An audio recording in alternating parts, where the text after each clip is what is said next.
Ravi colours இன்றைய trending பெண்களுக்கான exclusive கலெக்ஷனுடன் kurtis, palazzo pant, Patiala pant, துப்பட்டாக்கள், ஷேப்வேர்கள், நைட்டிகள், பிராண்டட் உள்ளாடைகளும் கிடைக்கும். ரவி கலர்ஸ், நேரு வீதி, ராஜா தியேட்டர் சிக்னல் அருகில், புதுச்சேரி. வணக்கம். முக்கிய செய்திகள். ஏழை விவசாயிகளின் வங்கிக் கடன்களை மத்திய அரசு உடனடியாக தள்ளுபடி செய்ய வேண்டும். தேசிய தென்னிந்திய நதிகள் இணைப்பு விவசாயிகள் சங்கத்தினர் வலியுறுத்தல். ஊதிய உயர்வு வழங்க வலியுறுத்தி புதுச்சேரி 108 ஆம்புலன்ஸ் ஓட்டுநர்கள் ஆர்ப்பாட்டம். 12ஆம் தேதி முதல் தொடர் வேலைநிறுத்தத்தில் ஈடுபட உள்ளதாக அறிவிப்பு. புதுச்சேரியில் காலவரையற்ற போராட்டத்தில் ஈடுபட்டுள்ள ஒப்பந்த ஆசிரியர்கள் பணி நிரந்தரம் செய்ய வலியுறுத்தி சட்டசபை அருகே தர்ணா. புதுச்சேரியில் மதுக்கடைகளின் உரிமம் புதுப்பிக்க தவறான தகவல் அளித்தால் அபராதம். கலால் துறை அதிரடி நடவடிக்கை.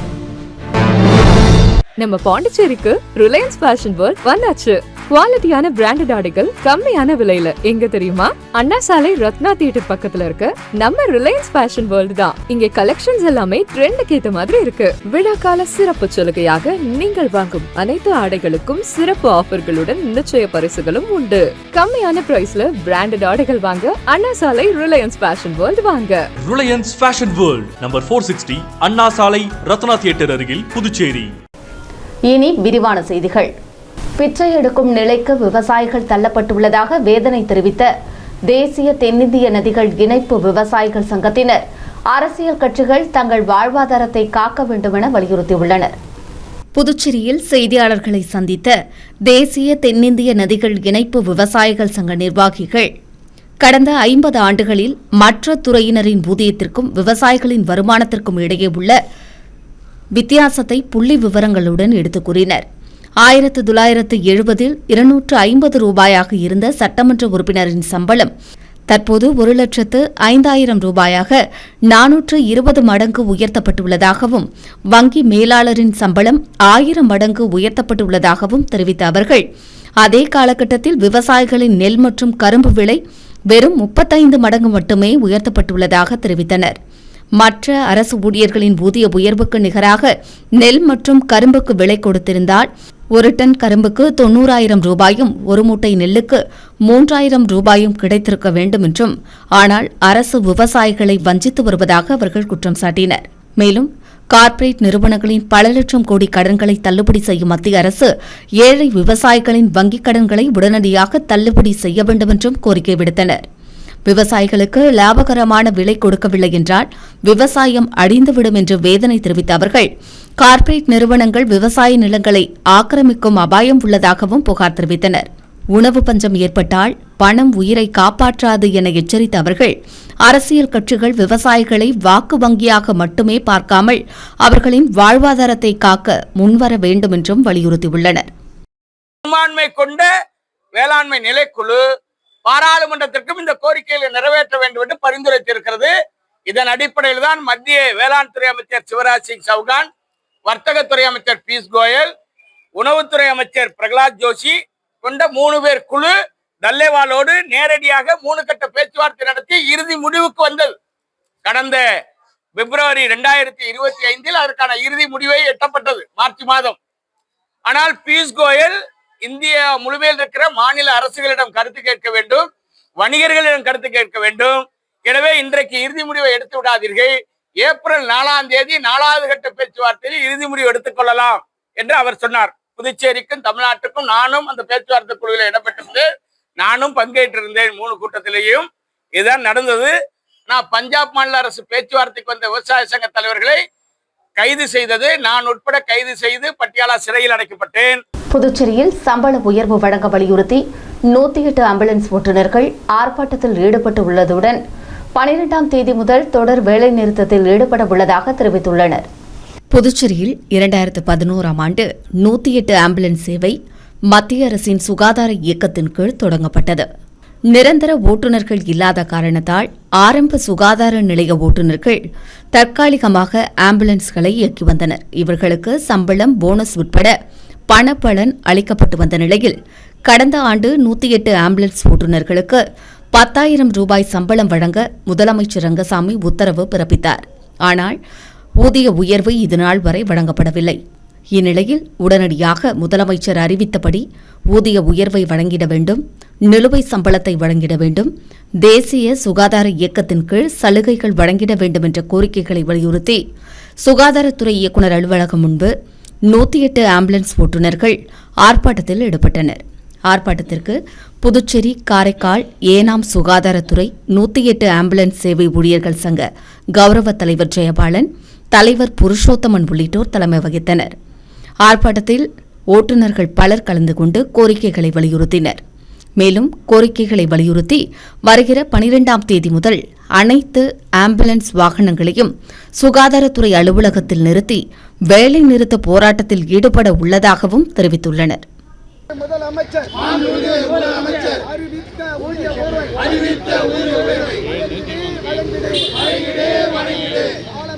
காலம் கடத்தாதே 2 ஆண்டு காலமாக சுகாதாரத்துறையே திரும்பி பார் 108 ஆம்புலன்ஸ் ஓட்டுநருடைய வாழ்வாதாரத்தை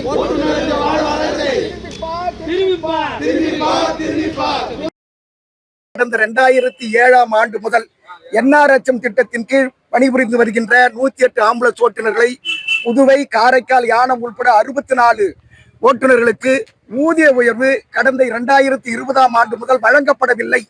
எங்களை என்ஆர்எச்எம் என்கின்ற திட்டத்தின் கீழ் அவர்கள் செயல்படுத்தாமல் அவுட்சோர்ஸ் என்கின்ற காரணத்தை காட்டி ஊதிய உயர்வு, இன்கிரிமெண்ட், போனஸ் போன்றவற்றை வழங்காமல் நிறுத்தி வைப்பதை கண்டித்தும் தொடர்ந்து என்ஆர்எச்எம் திட்டத்தின் கீழ்தான் நாங்கள் சம்பளம் பெறுகிறோம் என்கின்ற நிலையை சுகாதாரத்துறை அனுமதிக்காமல் அல்லது தவறான போக்குகளை கடைபிடிப்பதன் விளைவாக மாண்புமிகு முதலமைச்சர் அவர்கள் கடந்த 2 ஆண்டுகளுக்கு முன்னால் 10,000 ரூபாய் இவர்களுக்கு கொடுக்கப்பட வேண்டும் என்று உறுதியளித்தார்கள். சுகாதாரத்துறைக்கும் அவர்கள் நேரடியாக அவருடைய தொலைபேசி வாயிலாக 10,000 ரூபாய் கொடுக்கப்பட வேண்டும் என்று சட்டமன்றத்தில் அறிவித்தார்கள். அந்த ஊதிய உயர்வை இதுநாள் வரையில் வழங்காத இந்த சுகாதாரத்துறையை கண்டித்து வருகின்ற 12ஆம் தேதி பொது வேலை நிறுத்தம், அனைத்து ஆம்புலன்ஸ்களையும் சுகாதாரத்துறை அலுவலகத்தின் முன்னால் நிறுத்தி போராடுவது என்று முடிவெடுத்திருக்கிறோம். புதுச்சேரியில் பணி நிரந்தரம் செய்ய வலியுறுத்தி காலவரையற்ற போராட்டத்தில் ஈடுபட்டு வரும் ஒப்பந்த ஆசிரியர்கள் சட்டசபை அருகே 2 நாள் தர்ணா போராட்டத்தை தொடங்கியுள்ளனர். புதுச்சேரி பள்ளிக்கல்வித்துறையில் பணியாற்றும் 292 ஒப்பந்த கௌரவ விரிவுரையாளர்கள், பட்டதாரி ஆசிரியர்கள், பாலசேவிகாக்கள் பணி நிரந்தரம் செய்ய வலியுறுத்தி தொடர் போராட்டத்தில் ஈடுபட்டு வருகின்றனர். கல்வித்துறையை முற்றுகையிடும் போராட்டம், மறியல், சிறை நிரப்பும் போராட்டத்தையும் அவர்கள் நடத்திய நிலையில் அமைச்சரவையில் ஓராண்டு பணி நீட்டிப்பு செய்ய மட்டுமே அதிகாரிகள் ஒப்புக்கொண்டுள்ளதாக தெரியவந்துள்ளது. இதனால் பணி நிரந்தரம் செய்ய வலியுறுத்தி புதுச்சேரி சட்டசபை அருகே ஆம்பூர் சாலையில் 2 நாள் தொடர் தர்ணா போராட்டத்தை தொடங்கி போராட்டத்தில் ஈடுபட்டு வருகின்றனர். போராட்டத்தை அரசு ஊழியர் சங்க கூட்டமைப்பு கௌரவ தலைவர் சேஷாச்சலம் தொடங்கி வைத்தார். கூட்டமைப்பு தலைவர் பாலகுமார், ஒருங்கிணைப்பு குழு பொற்செழியன் ஆகியோர் தலைமை வகித்தனர். இதில் ஆசிரியர்கள் பலர் கலந்து கொண்டனர். 10ஆம் தேதியும் போராட்டம் நடத்தப்பட உள்ளது குறிப்பிடத்தக்கது. புதுச்சேரியில் மதுக்கடைகளின் உரிமம் புதுப்பிக்க தவறான தகவல் அளித்தால் அபராதம் விதிக்கப்படும் என கலால்துறை ஆணையர் எச்சரிக்கை விடுத்துள்ளார்.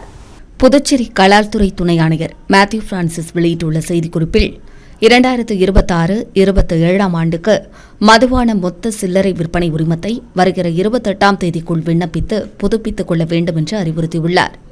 கலால்துறை இணையதளத்தில் இதற்கான வழிமுறைகள், விண்ணப்பங்கள் வெளியிடப்பட்டுள்ளதாகவும் உரிமையாளர்கள் உரிமம் புதுப்பிக்க தொகையை வங்கியில் செலுத்த வேண்டும் என்றும் பின்னர் செலானை அலுவலகத்தில் சமர்ப்பித்து இசைவு பெற வேண்டும் என்று அவர் கூறியுள்ளார்.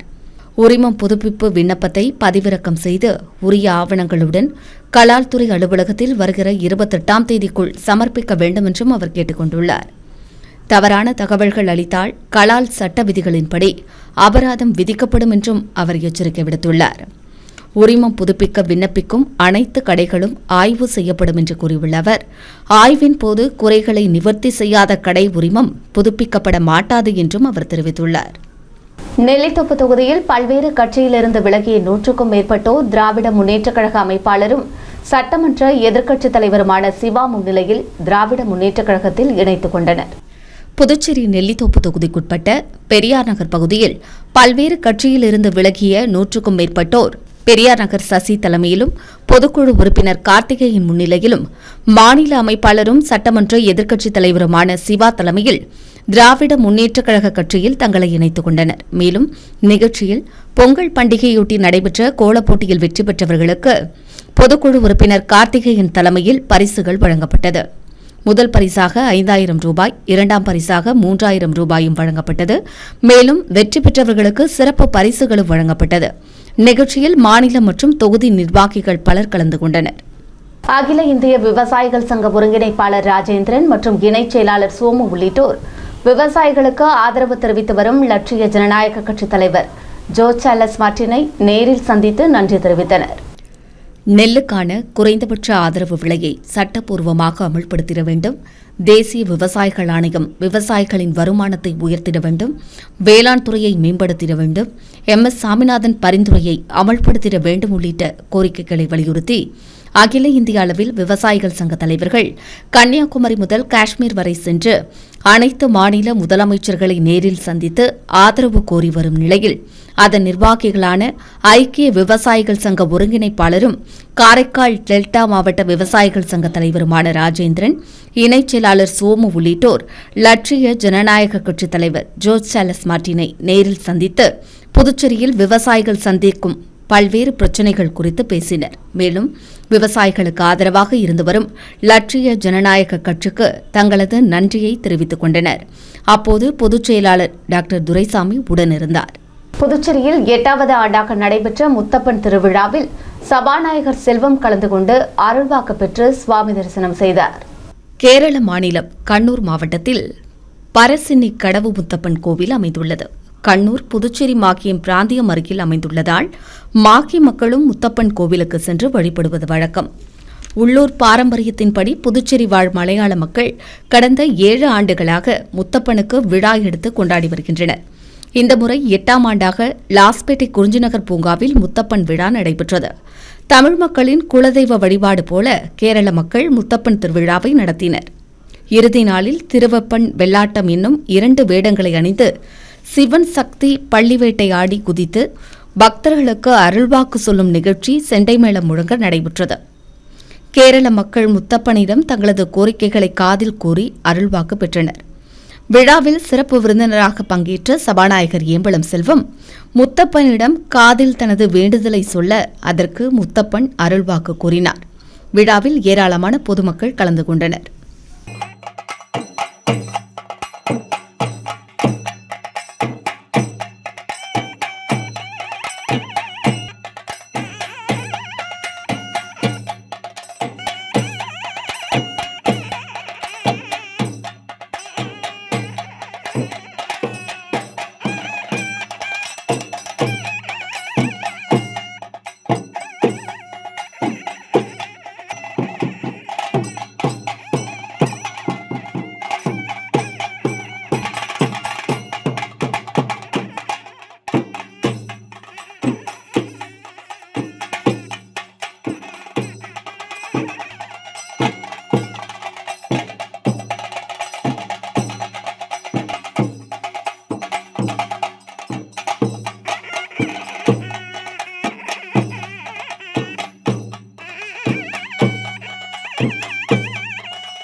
புதுச்சேரி லட்சிய ஜனநாயக கட்சித் தலைவர் ஜோர்ஜ் சார்லஸ் மார்டினை அக்கட்சியின் சிறுபான்மை பிரிவு தலைவராக நியமிக்கப்பட்ட அப்துல் வஹாப் மற்றும் தகவல் தொழில்நுட்ப அணி தலைவராக நியமிக்கப்பட்ட கனக சுப்புரத்னம் உள்ளிட்டோர் நேரில் சந்தித்து வாழ்த்து பெற்றனர். புதுச்சேரி லட்சிய ஜனநாயக கட்சியின் மாநில சிறுபான்மை பிரிவு தலைவராக அப்துல் வஹாப் நியமிக்கப்பட்டதை அடுத்து அவர் கட்சியின் தலைவர் ஜோர்ஜ் சார்லஸ் மார்டினை நேரில் சந்தித்து வாழ்த்து பெற்றார். சந்திப்பின் போது தமக்கு வழங்கப்பட்ட பொறுப்பிற்கு நன்றி தெரிவித்துக் கொண்டதுடன் கட்சி வளர்ச்சிக்கும் சிறுபான்மையின மக்களின் முன்னேற்றத்திற்கும் முழுமையாக பணியாற்றுவதாக உறுதியளித்தார். அப்போது கட்சி நிர்வாகிகள் பலர் உடனிருந்தனர். இதேபோல லட்சிய ஜனநாயக கட்சியின் தகவல் தொழில்நுட்ப அணி தலைவராக அரியாங்குப்பம் தொகுதியைச் சேர்ந்த கனக சுப்புரத்னம் நியமிக்கப்பட்டுள்ளார். அவர் நிறுவன தலைவர் ஜோ சார்லஸ் மார்ட்டினை நேரில் சந்தித்து சால்வை அணிவித்து பூங்கொத்து கொடுத்தும் தமது நன்றியை தெரிவித்துக் கொண்டார். புதுச்சேரி திருபுவனை மற்றும் கனகசெட்டிக்குளம் உள்ளிட்ட பகுதிகளில் 10ஆம் தேதி செவ்வாய்க்கிழமை பராமரிப்பு பணிகள் காரணமாக மின்தடை ஏற்படும் என்று அறிவிக்கப்பட்டுள்ளது. திருபுவனை துணை மின் நிலைய மின்பாதையில் பராமரிப்பு பணிகள் மேற்கொள்ள உள்ளதால் 10ஆம் தேதி செவ்வாய்க்கிழமை காலை 10 மணி முதல் மாலை 5 மணி வரை திருவண்டார் கோவில் பிரதான சாலை, புதுநகர் மற்றும் அதை சுற்றியுள்ள பகுதிகளில் மின்தடை ஏற்படும் என்று மின்துறை தெரிவித்துள்ளது. இதேபோல கனகசெட்டிக்குளம் மின்பாதையில் பராமரிப்பு பணிகள் காரணமாக 10ஆம் தேதி செவ்வாய்க்கிழமை காலை 10 மணி முதல் பிற்பகல் 2 மணி வரையிலும் பிம்ஸ் மருத்துவமனை, சுனாமி குடியிருப்பு, மத்திய சிறைச்சாலை, சாசன் நிறுவனம், ஸ்டடி பள்ளி, நவோதயா பள்ளி, சட்டக்கல்லூரி, பெரிய காலாப்பட்டு மற்றும் அதை சார்ந்த பகுதிகளில் மின்தடை ஏற்படும் என்று தெரிவிக்கப்பட்டுள்ளது. நெல்லித்தோப்பு தொகுதியில் முன்னாள் சட்டமன்ற உறுப்பினர் ஓம் சக்தி சேகர் போட்டியிடுவது உறுதி செய்யப்பட்ட நிலையில் கட்சி நிர்வாகிகளுடன் ஆலோசனைக் கூட்டம் நடத்தப்பட்டது. புதுச்சேரியில் வருகிற சட்டசபை தேர்தல் தொடர்பாக அண்ணா திராவிட முன்னேற்றக் கழக முன்னாள் சட்டமன்ற உறுப்பினர் ஓம் சக்தி சேகர் தலைமையில் ஆலோசனைக் கூட்டம் நடைபெற்றது. கூட்டத்தில் தொகுதியைச் சேர்ந்த 6 வார்டு நிர்வாகிகள் கலந்து கொண்டு சட்டசபை தேர்தலில் வெற்றி பெறுவதற்கான ஆலோசனைகள் மற்றும் செயல் திட்டங்களை முன்வைத்தனர். கூட்டத்தில் ஓம் சக்தி சேகர் பேசுகையில் 10 ஆண்டுகள் சட்டமன்ற உறுப்பினராக இருந்த காலத்தில் மேற்கொண்ட மக்கள் நலப்பணிகளை தொகுதி மக்கள் உணர்ந்துள்ளதாகவும், வருகிற சட்டசபை தேர்தலில் நெல்லித்தோப்பு தொகுதியில் போட்டியிடுவது 100% உறுதி என்றும் கூறினார். மக்களின் முழு ஆதரவுடன் வெற்றி பெறுவது உறுதி என நம்பிக்கை தெரிவித்தார் அவர். கூட்டத்தில் வெங்கடேசன், சதாசிவம், சங்கர், ரமேஷ், சித்தா கணேசன் உள்ளிட்ட பலர் கலந்து கொண்டனர். அடுத்து வருவது புதுவையின் இன்றைய தங்கம் மற்றும் வெள்ளி விலை நிலவரம். இன்றைய தங்கம் வெள்ளி விலை விவரம். புதுவையில் இன்றைய தங்கம் வெள்ளி விலை விவரம் வழங்குபவர்கள் முத்து கோல்ட் ஹவுஸ், பாண்டிச்சேரி. தங்கம் 1 கிராம் 14,560 ரூபாய். இன்றைய தங்கம் வெள்ளி விலை விவரம். வெள்ளி 10 கிராம் 2,970 ரூபாய். இத்துடன் ஏஎம்என் செய்திகள் நிறைவடைந்தன. வணக்கம். உங்கள் முத்து சில்க் ஹவுஸின் புதுச்சேரி நேரு வீதி வணிக திருவிழா வருகின்ற ஜனவரி 1 முதல் பிப்ரவரி 20 வரை நீங்கள் வாங்கும் ஆடைகளுக்கு பரிசு கூப்பன்களை பெற்று உங்களுக்கான பரிசுகளை வென்று மகிழ்ச்சி அடையுங்கள். முத்து சில்க் ஹவுஸ் 23ஆம் ஆண்டு இனிய தொடக்கத்துடன் வெள்ளி விழாவை நோக்கி வீரநடை போடும் ஏஎம்என் டிவி 2020 டிஜிட்டல் தளத்தில் அடியெடுத்து வைத்த AMN YouTube news channel Puducherry, France மற்றும் உலகமெங்கிலிருந்தும் 1 லட்சம் சப்ஸ்கிரைபர்களுடன் 3 கோடி பார்வையாளர்களை கடந்து அனைவரின் ஏகோபித்த ஆதரவுடன் உள்ளூர் தொலைக்காட்சிகளிலேயே அதிக சப்ஸ்கிரைபர்களுடன் நம்பர் 1 நியூஸ் சேனலாக உங்கள் முன் AMN TV Pondicherry YouTube channel. எங்களின் இந்த சாதனைக்கு உறுதுணையாயிருக்கும் நேயர்களுக்கும் விளம்பரதாரர்களுக்கும் நெஞ்சார்ந்த நன்றி. ஏஎம்என் யூடியூப் சேனல், இது நம்ம ஊரு சேனல்.